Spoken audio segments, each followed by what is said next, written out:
Hi, everybody. Welcome to our 24.3 recap and close of the Open show presented by R.A.D. I'm Sean Woodland alongside Tommy Marquez. The Open is, as we record this, almost officially over. 24.3 unveiled last week, and I mean, you had to know it was coming.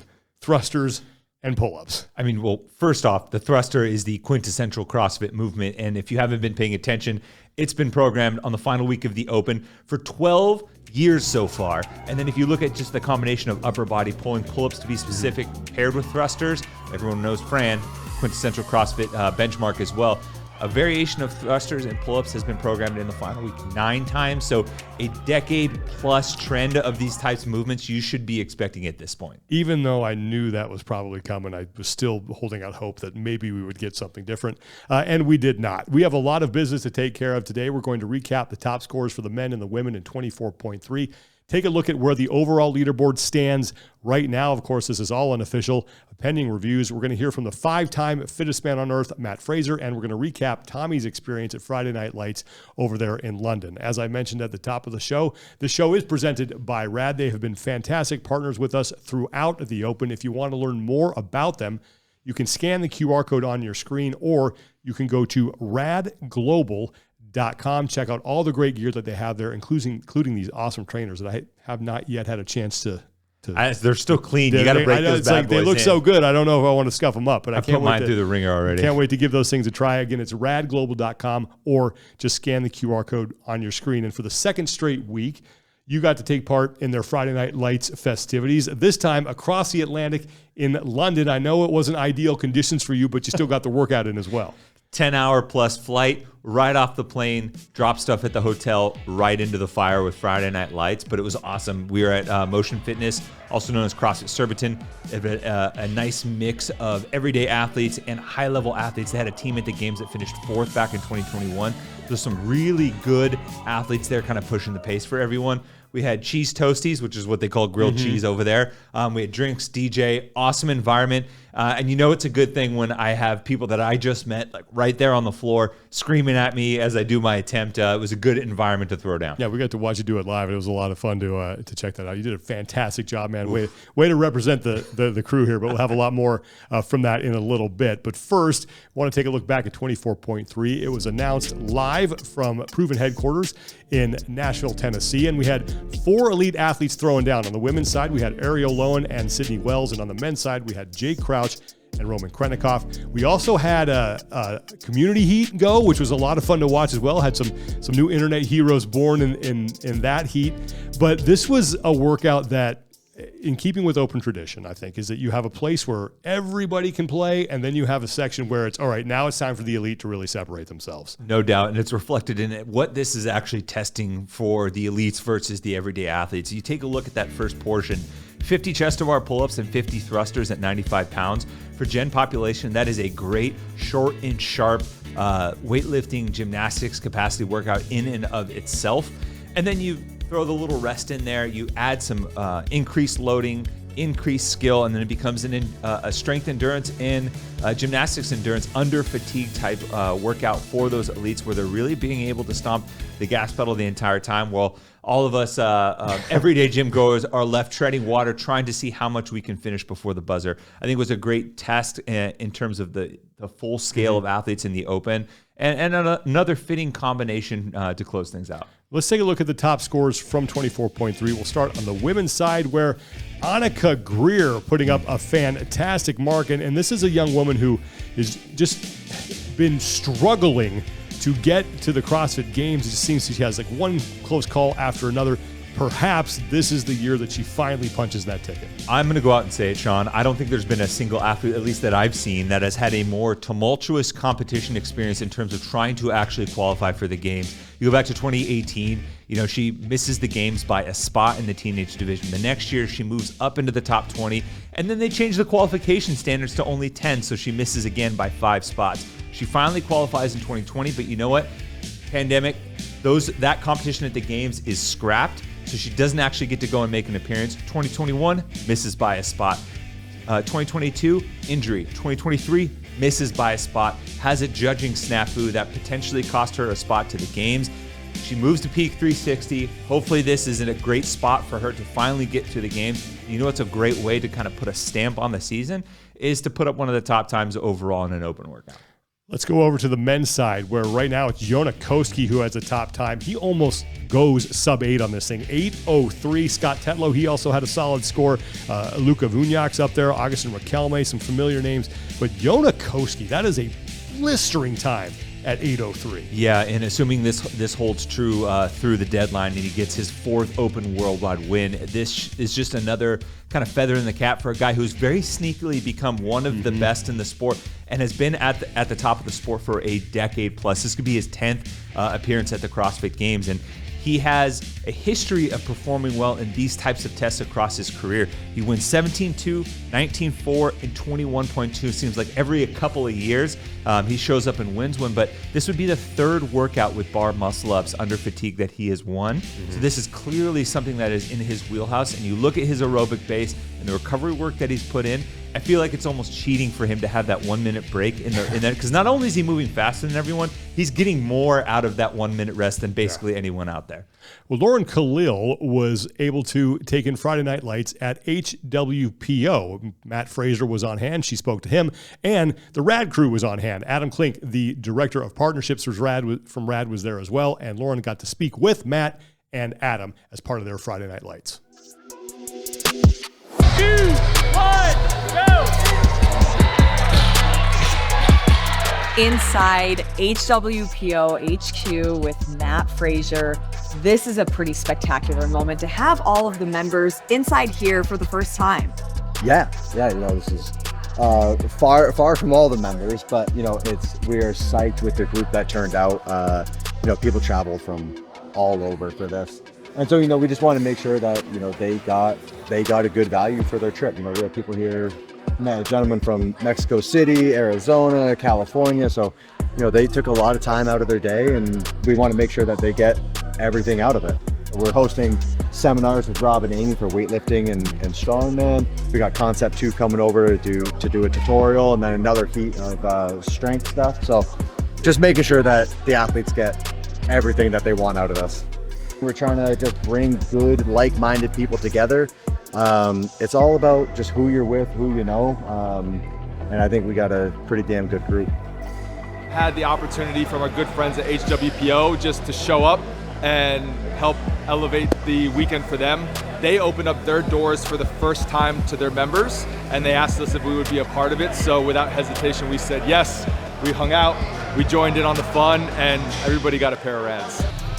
Very R.A.D fashion for us to just pop up and meet the community where they're at. There's something to be said for showing up in person for people. Just to be able to give somebody a high five after they sold their soul on a workout. Something that we always think about is we try to grow our roots as deep and wide as possible.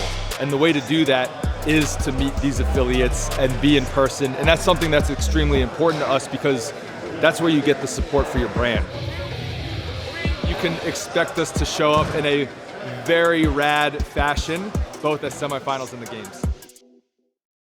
Big thanks to the HWPO crew for having Lauren up there for a great Friday Night Lights experiencing. You know, cool seeing Matt Fraser getting back out there and throwing things down as well. In fact, he and Adam Klink did that workout in a you go, I go format and only beat Colton Mertens by, I don't know, like 13 seconds or something. It's so weird to see Matt on the other side of stats like that, right? Exactly. But seeing him throw down nonetheless is awesome. You know, with his return to the Open and doing these workouts again is great. Well, let's take a look now at the overall standings after 3 weeks of the Open, starting on the women's side.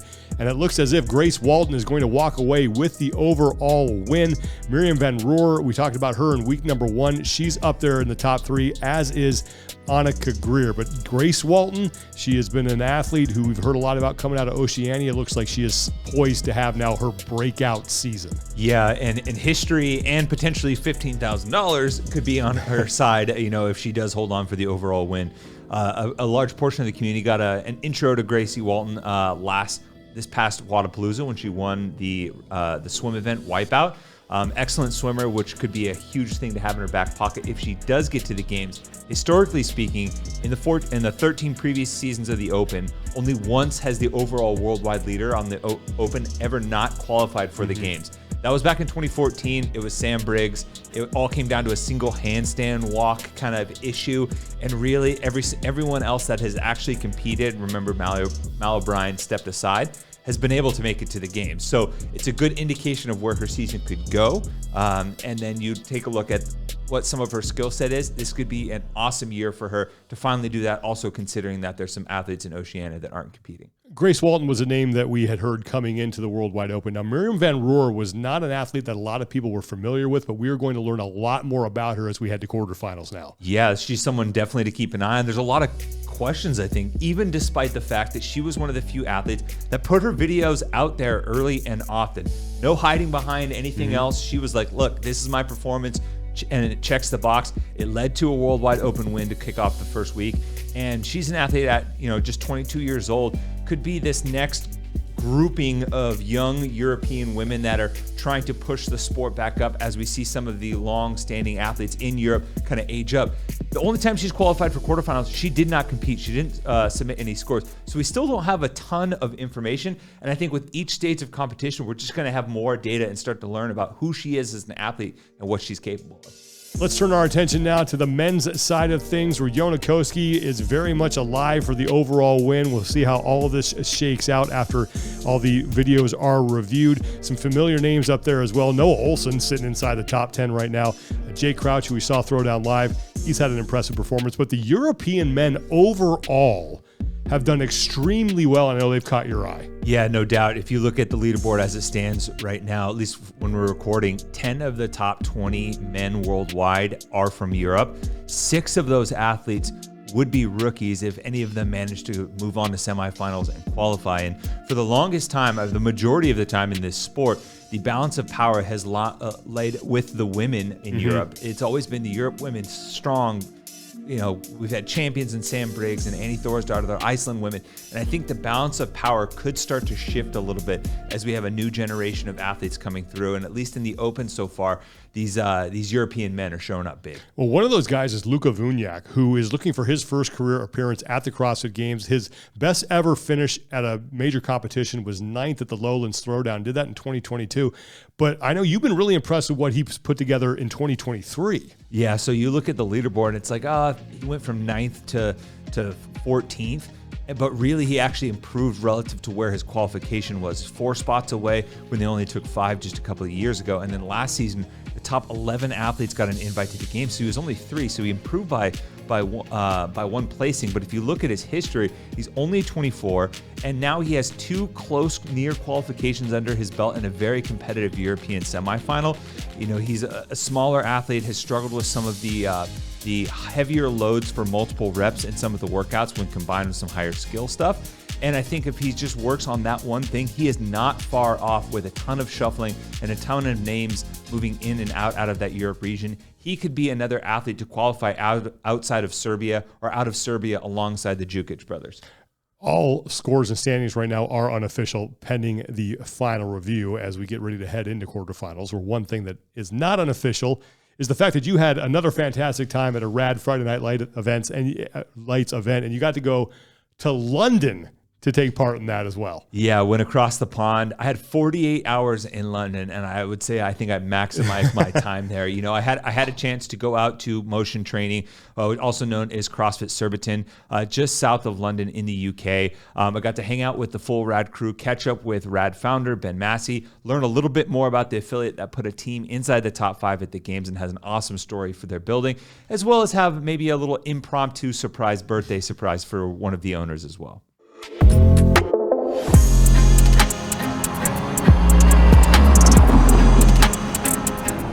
Believe it or not, this building is 100 years old, and as soon as we set our eyes on it, we were like, this is it, this is the place, this is where we wanted to set the affiliate up. 1, let's go!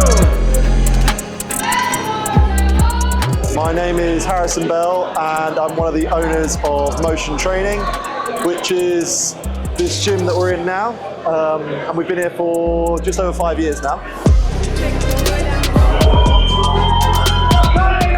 What we've done for the last 3 weeks is we've gone around gyms and affiliates that we think have amazing communities. We started in New York with CrossFit South Brooklyn, then we went to LA with Paradiso, and now we're in London with Motion. And these guys have built an amazing gym. My name's Ben, and I am the founder of it. So Friday Night Lights to me signifies the beginning of the season, and it's so special because no matter what your level, you get to compete and you get to experience what the top athletes do in the sport. We have always done Friday Night Lights. It's seeing everyone get involved for the most part, and it not being necessarily about the competitive athletes. It's about someone that might get their first double under, or they might get their first chest to bar tonight, or pull up, all the way to people, finishing a workout, or maybe getting the more advanced movements. But I think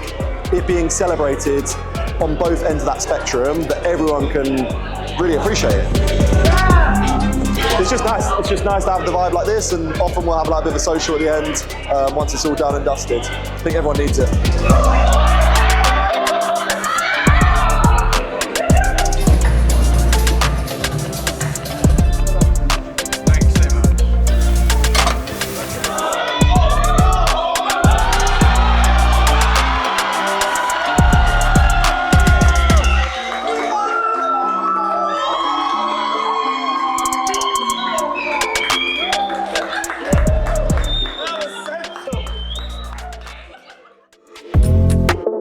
Huge thanks to R.A.D for being such great partners throughout this entire Open, having Lauren out at CrossFit South Brooklyn, and then you got to go to the last two in Paradiso in Southern California. Then they flew out to London for that too, and I know that was a fantastic experience for you as well. Yeah, and got to see R.A.D's new headquarters. They just moved into a new building. Awesome layout, really cool to see. It warmed my heart as a former skateboarder, or I guess you're always a skateboarder. Yeah. The first thing I saw when I walked in was a Thrasher bag on the coffee table, so it was just a good vibe all around. And again, if you want to check out R.A.D, you can either scan the QR code on your screen, or you can go to rad-global.com. Check out all their great gear, including these great R.A.D trainers. Really looking forward to giving these a try, and just great people running a fantastic brand, and they're doing a lot of good stuff for the space. And I know the gyms that were involved with the Friday Night Lights efforts that they put on, we're really happy with the way that everything turned out. The quarterfinals are the next stop on the CrossFit Games season, and those will get going on April 3rd. They run through the 22nd. Top 25% of the people out of the Open going on a quarterfinal, so good luck to everybody who's going to be participating in those. Well, now that the Open is over, do you have a favorite moment or experience from these last 3 weeks? Ooh, the easy answer would be basically anything from 24.2, because it was one of my favorite workouts ever. Groove pitch. But honestly, I think my favorite moment was actually judging you in 24.1. Almost watching me die. Sean came over to our affiliate, CrossFit West, and there was a moment where you were kind of teetering, and I knew you had your goal to finish, and it was like that. There's that juncture, right? In every workout, when you're in the pain cave, can you knuckle down and finish? Or are you going to just be hanging on the cliff's edge and you knuckle down and you actually finish way faster at the end? And I think maybe surprised yourself on the time in terms of relative performance. And to me, that's what the Open is about. Getting to throw down, watch your friends throw down, judge them, support them. I know you've been there for a lot of my Open workouts as well, and I thought it was a really just cool experience seing you come in and surpass your expectations. Oh, thanks, man. Well, let's talk more about me, because my favorite moment was just being able to be back at. I've never been to a Friday Night Lights in my whole year, all my years of doing CrossFit. I'd never done a Friday Night Lights. I got the chance to finally do one for 24.2 at NC Fit. It was fantastic, and it has really rekindled my love of being in an affiliate, because I work out on my own a lot, and I'm looking forward to getting back with that crew and just enjoying the community aspect of CrossFit, because that is the absolute best part of it. And it was a lot of fun for me to reconnect with that. I hope everybody had an enjoyable Open and maybe hit some PRs, surprise yourself, and now have a better idea about the things that you need to work on moving into 2024. Once again, we want to thank R.A.D for being our partners throughout these last 3 weeks. Really had a good time hanging out with those guys and getting to know more about them, and appreciate everything they're doing. Remember, radglobal.com. Go check out all their stuff. That is going to do it for us for today, everybody. Thank you for watching. Thanks to Lauren for hanging out at HWPO, and thanks to that crew for having us there in Vermont. Thanks again to R.A.D. For Tommy Marquez, I'm Sean Woodland. Take care of each other, be better, and good luck in quarterfinals.